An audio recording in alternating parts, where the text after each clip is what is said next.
Coming up on this edition of the Talking Mac podcast, we're going to be talking about the possibility and the rumor of Apple switching from its Mac OS to Windows as its primary OS on brand new computers and old ones alike. Stay tuned, you will not want to miss it.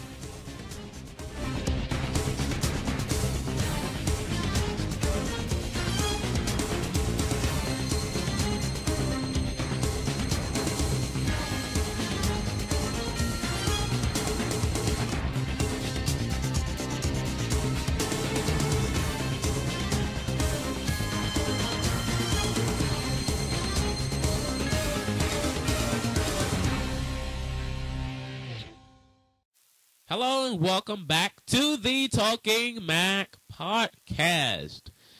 Well, I have Leopard now. I gotta say it's way better than Tiger. I just bought a Mac Mini, and Mac Minis with the Intel, they're way faster than the PowerPC. So I'm glad to be over to Intel now. And Leopard, finally got my hands on Leopard. Leopard is really nice. Better than Tiger as far as I'm concerned. I had to install Leopard on top of Tiger. Came with a drop-in disc. I'm sorry for we did have a Talk About podcast last week. First off, because we are moving into the second season.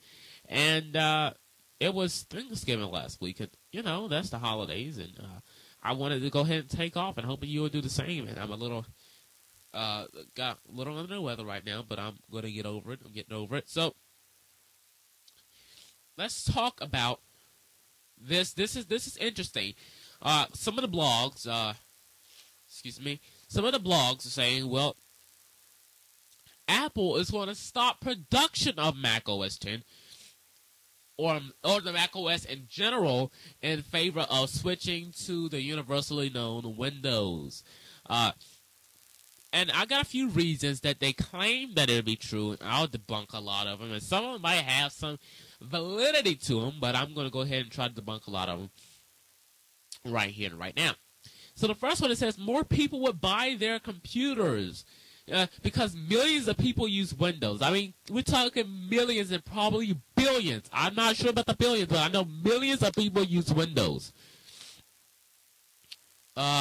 So that could be a legitimate reason. And let me just go ahead and tell you, I'm using GarageBand to record the podcast now instead of Audacity. Buy Audacity, GarageBand's better.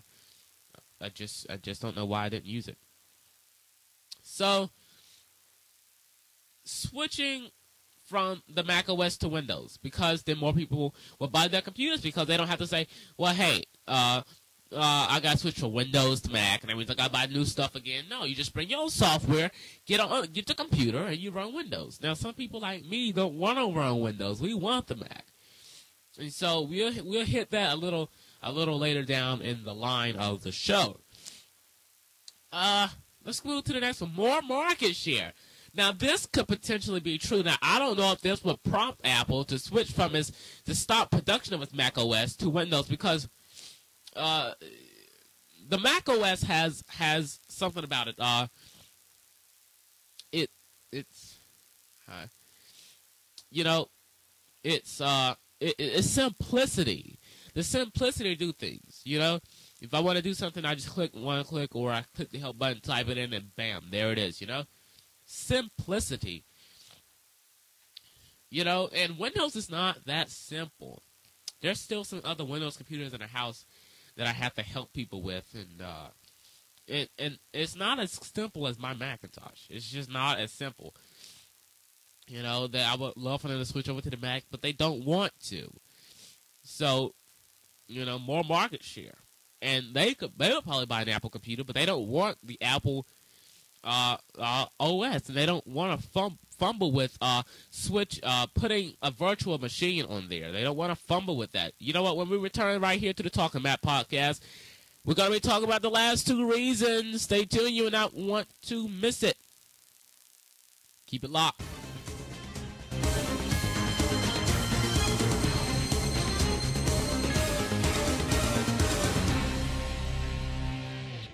Hello everyone, I'm the host of the Talking Mac podcast. Now, I love myself some blogs, especially Apple News and rumor blogs. Now, where do I go to get my fix on a good Apple news and rumor blog? I go to the Mac Insider blog at www.macinsider.tk. Now, they keep me up to date on Mac news and rumors.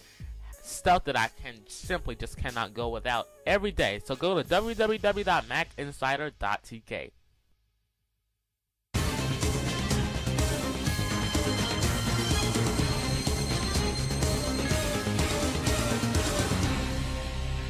It was the Aqua interface, which was a change, or a real good change, from Mac OS 9. So there's been innovation leading throughout the way, and I think the dashboard came in Tiger. That's what I think. Spaces in Leopard, and Time Machine in Leopard, and I love the dock and menu bar in Leopard. They're really nice. But innovation, every release has had innovation. A lot of stuff that Windows didn't have right out of the box, and at least want to think, well, how much more stuff can they invent to throw inside of here before they run dry? So they could be running dry on innovation, you know. And last but not least, openness to run Mac OS and Windows as a complement to Windows on a Mac machine. Now that sounds complicated, so let me explain for a moment. Here's what they're saying. They're saying the machine that you buy, like I bought this Mac Mini. I bought it at Mac Mall on Black Friday. Actually, it was on Thanksgiving for Black Friday sale. So let's put this. Let's look into the future, and if this were to be true, if this Windows or Mac or Macs were to be true, it'll be I go buy my new Mac Mini or MacBook Pro or Mac Pro or whatever. And I get it. I started up, and it boots up Windows. Windows is the default operating system. And then I can get something like a virtual OS manager and run Macintosh software, Mac OS, inside of it. So that's what they're saying there. Now, let me warn you, a lot of this stuff is unlikely for now. I don't think they'll ever be going to Windows. But, you know, you can't help but speculate, all right? We'll see you next time right here on the Talking Mac Podcast. Coming up on next week's episode of the Talking Mac Podcast, we're going to be talking about the Newton Rumor Reignited. We'll see you then. From myself and everyone here at Technify Media Networks in Atlanta, have a wonderful day, and come back to the Talking Mac Podcast every week because we are always talking Mac.